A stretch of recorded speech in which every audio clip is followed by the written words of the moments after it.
Boa tarde, pessoal. Começando aqui mais uma videoaula, agora com o assunto deformação normal e por cisalhamento. Vocês devem lembrar lá da mecânica geral que uma das principais considerações era que a gente fazia que o corpo era um corpo rígido, os corpos eram corpos rígidos, ou seja, que não sofriam deformações. E eu disse naquele momento que aquilo era uma maneira simplificada para que a gente pudesse enxergar como os esforços internos solicitantes agem nas estruturas. Ou seja, a gente não levava em consideração a deformação para que a gente pudesse entender o efeito do momento fletor, do esforço cortante, da torção, do esforço normal. Agora, a gente vai começar a aprender de fato essa deformação, que é gerada em função desses esforços que atuam nesses corpos, certo? Então, hoje a gente vai falar de deformação normal e por cisalhamento. Assim como outros assuntos que a gente já viu em resistência dos materiais, é um assunto bem simples e, de fato, o que vai ter mais complicado aqui na resolução das questões é o que envolve mecânica geral. Tá certo? Então, vamos ver aqui.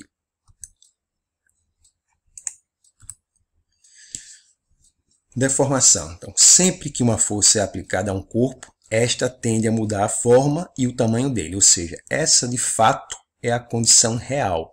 Como eu disse ainda há pouco, lá na mecânica geral a gente fazia uma simplificação de corpo rígido e considerava que o corpo não sofria nenhuma deformação quando sujeito à ação de força. O que de fato não é verdade, não é? Mas sem aquela suposição a gente não poderia entender os esforços internos solicitantes atuando naquelas estruturas. Agora sim a gente vai levar em consideração essa deformação. Então sempre que uma força atuar em um corpo, com certeza esse corpo vai sofrer algum tipo de deformação, seja por uma variação angular, seja por uma variação volumétrica desse corpo. Então a borracha, por exemplo, é um material, por suas características intrínsecas, ela vai sofrer grandes deformações, certo? É um material dúctil, então tem a capacidade de se deformar bastante antes de se romper. Concreto, aço e madeira vai sofrer pequenas deformações. O aço até deformações maiores do que a concreto e a madeira, porque também é considerado um material ducto, mas se a gente levar em consideração a comparação com a borracha, então de fato aí vai ser pequena também a deformação do aço. Concreto e madeira, com certeza, uma deformação muito pequena, principalmente o concreto, por ser um material frágil. Então aqui, deformação específica normal sob carregamento axial. Então, quando a gente fala de deformação específica, a gente vai levar em consideração aquele comprimento, aquilo que ele sofreu depois, que ele alongou, ou encurtou em função da aplicação de determinada carga. Nesse caso aqui especial, a gente vai falar sobre a deformação devido ao esforço normal, a uma carga normal, ou seja, aquela carga que é perpendicular à seção transversal da viga. Então aqui, deformações que ocorrem em componentes estruturais sujeitos a carregamento axial. Então, é uma deformação extremamente simples, e nesse caso aqui é uma deformação normal. Pode ser de contração, de encurtamento, que é o caso de uma deformação por compressão, e pode ser um alongamento, que no caso seria uma deformação gerada por forças normais de tração. Então, aqui vamos para a definição matemática. Isso aqui fica aparecendo de vez em quando, pessoal, então desculpa aí, mas é um imprevistozinho que, por enquanto, eu não tenho como evitar. Então, vamos lá. Deformação específica normal é o alongamento ou contração de um segmento por unidade de comprimento. E ele vai ser representado por essa letra grega, que é epsilon. E é dado pela seguinte equaçãozinha aqui, extremamente simples. Então, eu tenho aqui, que a minha deformação específica, epsilon, vai ser igual a ΔL sobre o L inicial. Ou seja, quem é o meu ΔL?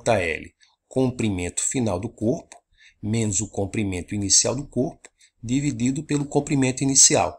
Então, a gente percebe que isso aqui, esse resultado vai ser adimensional, não tem unidade. Embora, a gente, nos exemplos que a gente vai resolver, a gente vai colocar metro por metro ou milímetro por milímetro, mas de fato é adimensional. Tá certo? Então, essa minha deformação específica nada mais é do que a variação do comprimento dividido pelo comprimento inicial. Aqui a gente tem especificado cada itemzinho desse, certo? Então, comprimento inicial da barra, às vezes eu represento por L0, mas pode ser simplesmente L. O LF é o comprimento final. E o delta, ΔL, é a deformação total. Esse delta aqui, que é a variação do comprimento, ela é dada em unidade de comprimento, milímetros, metros, centímetros, qualquer que seja. O que é adimensional é a minha deformação específica, não misturar as coisas.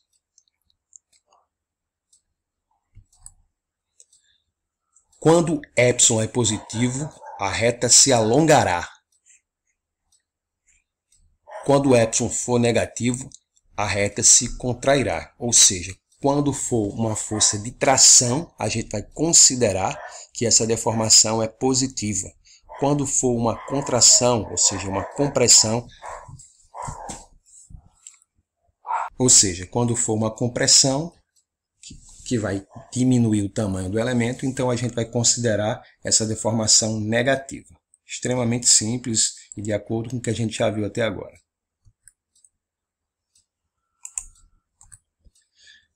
Como eu disse para vocês, né, as teorias aqui de resistência dos materiais elas são bem simples. Então, praticamente, é resolução de exercício. E a primeira questão aqui é uma questão de aplicação direta dessa fórmula que a gente acabou de ver. Então, vamos lá para o exercício número 1.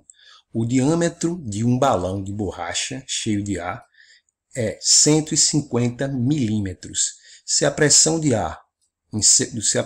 ar em seu interior for aumentada até o diâmetro atingir 175 milímetros, determine a deformação normal média da borracha. Ou seja, é aquela deformação específica epsilon. Então, ó, a gente tem aqui o diâmetro inicial, ou seja, com balão seco, né, ou determinada quantidade de ar, ele vai ter um diâmetro de 150 milímetros, e depois, quando essa pressão do ar aumentar, ele vai atingir um diâmetro de 175 milímetros. Então, nosso objetivo é determinar essa deformação específica nessas condições. Então, vamos lá para a resolução. Então, aqui mais uma vez, a gente já fez uma solução prévia aqui, né? A qualidade não é muito boa da imagem, porque eu resolvo aqui no papel, e eu estou sendo ecologicamente correto, sustentável, estou usando aqui uns papéis já utilizados, é por isso que fica essa sombra aqui do outro lado, tá certo? Mas isso é bom, né? Para o meio ambiente e para a natureza. Então vamos lá, eu tenho inicialmente o balão com esse diâmetro D0, posteriormente ele vai ter um diâmetro um pouco maior que a gente vai chamar aqui DF. O D0, 150 milímetros, o DF, 175 milímetros. Então, para que a gente possa calcular tudo certinho, a gente tem que calcular o quê? Esse comprimento aqui, esse perímetro da circunferência. E como é que a gente calcula o perímetro de um círculo? Vai ser π vezes o diâmetro, ou 2π², como você geralmente aprende lá no ensino médio. Mas eu sempre prefiro trabalhar com diâmetro. Então, no caso aqui, o perímetro da circunferência inicial vai ser π vezes o diâmetro inicial, e o perímetro da circunferência final vai ser π vezes o diâmetro final, certo? Perdão, aqui embaixo. Então aqui, ó, esse comprimento, esse perímetro vai ser 150π, só substituindo, e o outro aqui 175π. Substituindo aqui nas expressões, né, que a gente já mostrou nos slides passados, então epsilon vai ser ΔL sobre L0. Onde ΔL é LF menos L0 sobre L0. Substituindo aqui o que a gente obteve, eu deixei o π para ficar mais fácil de trabalhar, então a gente vai ter essa expressãozinha aqui, cortando os π's, a gente vai ter 25, que é justamente esse ΔL, dividido por 150, o que vai me dar uma deformação específica de 0,1667. Como eu disse, é adimensional. A gente coloca isso aqui, ó, mas obviamente se a gente fosse efetuar ia cortar milímetro com milímetro, então é adimensional, mas geralmente a gente gosta de representar dessa maneira para ficar mais fácil de entender, tá certo? Então extremamente simples a aplicação direta dessa expressão. Basicamente a gente só calculou aqui a variação do comprimento e dividiu pelo comprimento inicial, tá certo? Segundo exemplo é extremamente semelhante ao primeiro. O comprimento de uma fita elástica delgada, não esticada, é de 375 milímetros. Então, a gente tem um comprimento aí dessa fita. Agora, se a fita for esticada ao redor de um tubo de diâmetro de 125 milímetros, determina a deformação normal média na fita. É extremamente parecido com o outro. A única diferença é que a gente já tem inicialmente o comprimento. Ou seja, a gente já tem aquele perímetro da primeira circunferência, perdão aqui que deu um probleminha, a gente já tem aqui o perímetro da primeira circunferência. No segundo caso, a gente pegou a fita e enrolou em torno de uma superfície circular que tinha esse diâmetro externo de 125 milímetros. Então, para a gente poder calcular a deformação, a gente precisa calcular esse comprimento final. Então, vamos lá ver como é que resolve. Então, está aqui o exemplo 2. O comprimento inicial é 375 milímetros. E o diâmetro da superfície na qual a fita foi enrolada é de 125 milímetros. Então, a superfície na qual a gente enrolou aqui o elástico tem um diâmetro de 125 milímetros. Então, agora a gente vai ter que achar o comprimento final.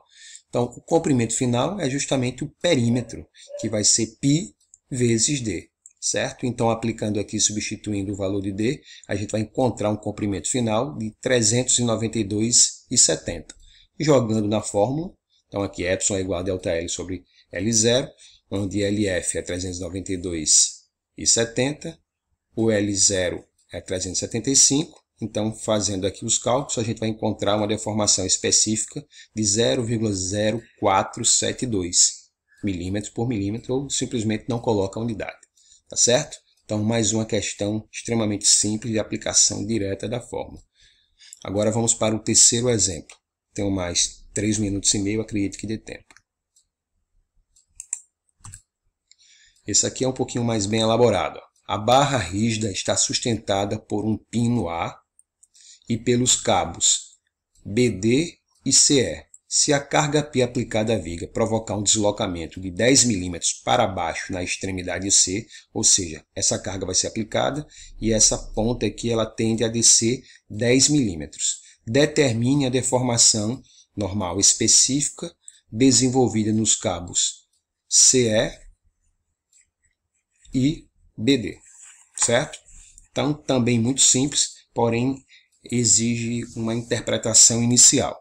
Então, a interpretação inicial foi essa que a gente já fez. Essa superfície aqui ela vai descer 10 milímetros. Então, aqui a gente já tem uma resolução com desenho esquemático.